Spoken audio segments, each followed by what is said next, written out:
हे guys welcome back to my blog. अहिले चाहिँ हामी जाँदैछौँ प्युठानको दहचोरदेखि मुस्ताङको ट्रिपमा। हामीसँग केटाहरू आधा केटाहरू यहाँ छ, आधा केटाहरू आउँदैछ, कोही घर छ कोही बाटामा छ। ल केटा हामी कहाँ जाँदैछौँ रे? मुस्ताङ। यस यति बेला चाहिँ हामी कक्षर आइपुगेछौँ। हाम्रो गाडी चाहिँ आउँदैछ, बाटोमा आएको छ अरे, आधा घन्टा जति लाग्छ अरे। केटाहरू सब रेडी छौँ, हामी आठजना जति। अब एकछिनपछि हामी यतातिर लाग्छौँ। यति बेला चाहिँ हामी बालबाङदेखि उत्तर आइपुगेछौँ। है त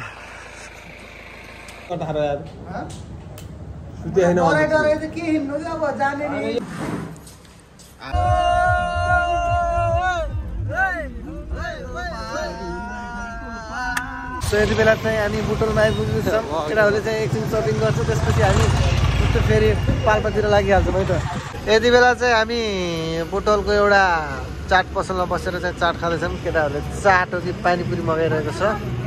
यहाँनिर चाहिँ एकदम बेस्ट चाट हो कि पानीपुरी पाइन्छ अरे, यहाँनिर बनाउँदै हुनुहुन्छ। यति बेला चाहिँ हामी पाल्पाको एउटा आशिष गेस्ट हाउस भन्ने ठाउँमा आइसकेको छौँ। सो यति बेला चाहिँ हामी पाल्पाको एउटा होटलमा आएर बसेको छौँ। हामीले यहाँ नास्ता पानी गरेर चाहिँ सोध्छौँ र भोलि बिहान फेरि मुस्ताङको यात्रा होइन। अब यस्तो हो, अब अहिलेदेखि नै भइहाल्यो है। मिस गर्नेलाई चाहिँ रिग्रेट चाहिँ नगरौँ है। मिस गर्ने चाहिँ रिग्रेट चाहिँ नगरौँ है। हामीले जाम भनेर बारम्बार भनेकै हो है, बारम्बार भनेकै हो।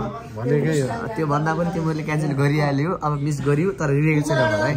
रिग्रेट चाहिँ गर्नु भएन, रिग्रेट चाहिँ गर्नु भएन। अहिले चाहिँ पाल्पासँग इन्जोय गरिरहेको छौँ है। यहाँ हुक्का सुक्का मगाएको छौँ। यति बेला चाहिँ हाम्रो चिकन थाली आइसकेको छ। यसमा देख्न सक्नुहुन्छ तपाईँले पापड, मासु, दाल, अचार। सो यति बेला चाहिँ हामी रुममा आइसकेको छौँ। अब सोध्छौँ भोलि बिहान उठ्छौँ। यति बेला चाहिँ हामी पाल्पाको सिटीमा छौँ। त्यो चाहिँ कुन ठाउँ हो नाम चाहिँ थाहा छैन। एकदमै राम्रो भ्यू छ। हामी चाहिँ मर्निङ वाकको लागि आएको छौँ। सन्जु र म दौड भाग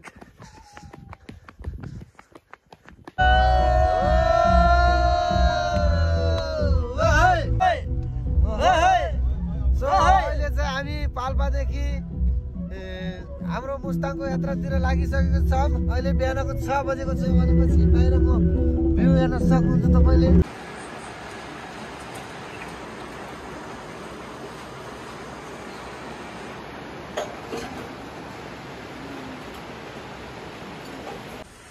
नास्ता गर्नलाई बन्द के भन्छ हो, बगालीले त नास्ता गर्दैछ त। यति बेला चाहिँ हामी गाडी धुरी अवस्थामा छौँ। ल सुरु। ढाका टोपी सिरैमा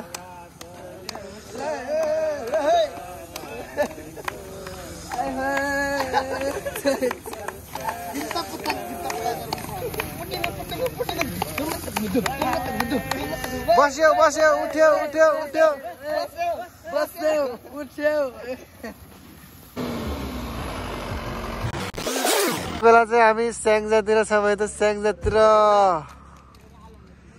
किन त्यति बेला चाहिँ हामी पोखराको एउटा रेस्टुरेन्टमा आएर बसेको छौँ। रेस्टुरेन्ट हो कि क्याफे हो यहाँनिर।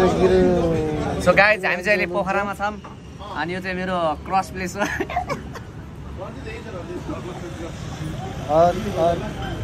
के भन्छ पोखरा इज भेरी ब्युटिफुल यार, लिटरली।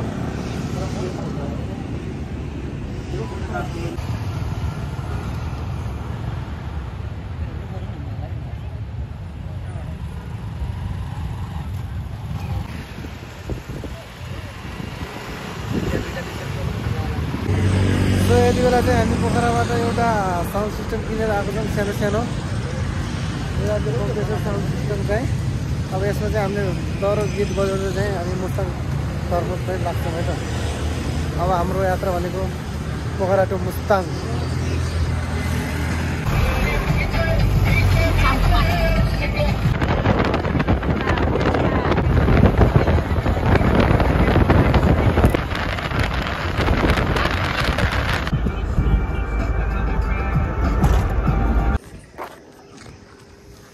यति बेला चाहिँ हामी के अरे ठाउँको नाम बिर्सियो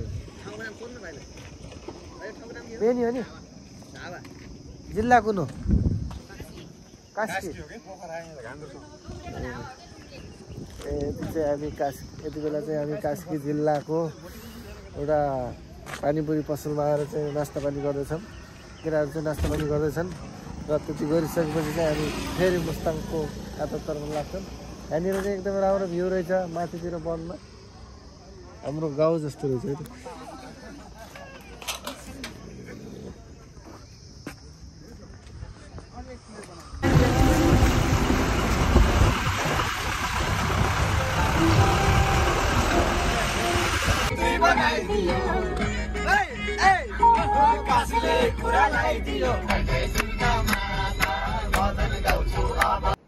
यति बेला चाहिँ रातको 10 बजेको छ भनेपछि हामी मार्फा गाउँमा आइसकेको छौँ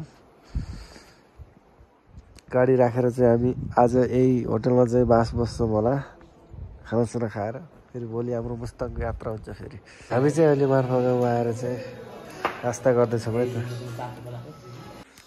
सो हामी चाहिँ अहिले मार्फा गाउँमा आइसकेको छौँ र हामीले चाहिँ कोठासोटा लिएर बसिसकेको छौँ केटाहरू आउँदैछन् खानासाना खाएर हामी चाहिँ सुत्छौँ र भोलि बिहान चाहिँ हामी मुस्ताङ हुँदै अप्पर मुस्ताङ जान्छौँ त्यसपछि फेरि रिटर्न भएर मनाङ पनि जाँदैछौँ है त हामी के हुन्छ त्यो चाहिँ भिडियोमा देखाउँछु ल